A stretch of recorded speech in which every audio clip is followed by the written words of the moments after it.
Genesis chapter 14. And it came to pass in the days of Amraphel king of Shinar, Arioch king of Elasar, Chedorlaomer king of Elam, and Tidal king of nations, that these made war with Bera king of Sodom, and with Birsha king of Gomorrah, Shinab king of Admah, and Shemeber king of Zeboim, and the king of Bela which is Zoar. All these were joined together in the vale of Siddim, which is the Salt Sea. 12 years they served Chedorlaomer, and in the 13th year they rebelled.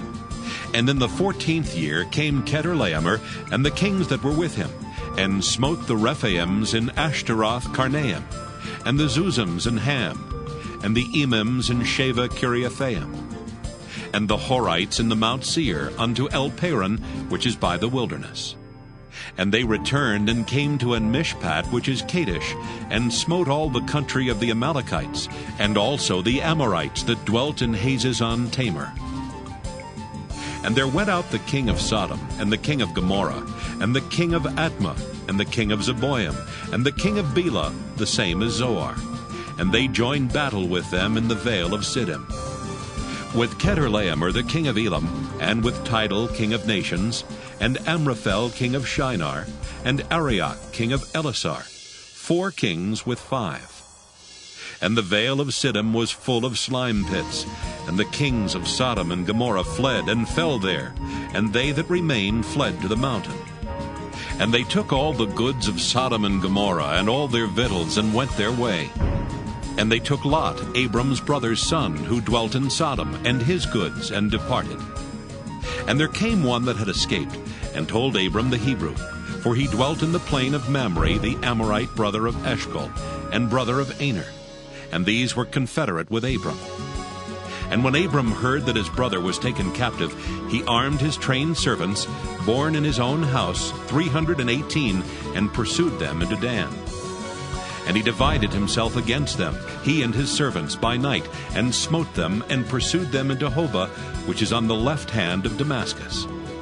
And he brought back all the goods, and also brought again his brother Lot, and his goods, and the women also, and the people. And the king of Sodom went out to meet him after his return from the slaughter of Chedorlaomer, and of the kings that were with him at the valley of Sheva, which is the king's dale. And Melchizedek, king of Salem, brought forth bread and wine, and he was the priest of the Most High God. And he blessed him, and said, Blessed be Abram of the Most High God, possessor of heaven and earth. And blessed be the Most High God, which hath delivered thine enemies into thy hand. And he gave him tithes of all. And the king of Sodom said unto Abram, Give me the persons, and take the goods to thyself. And Abram said to the king of Sodom, I have lift up mine hand unto the Lord, the Most High God, the possessor of heaven and earth, that I will not take from a thread even to a shoe latchet, and that I will not take anything that is thine, lest thou shouldest say, I have made Abram rich. Save only that which the young men have eaten, and the portion of the men which went with me, Aner, Eshcol, and Mamre. Let them take their portion.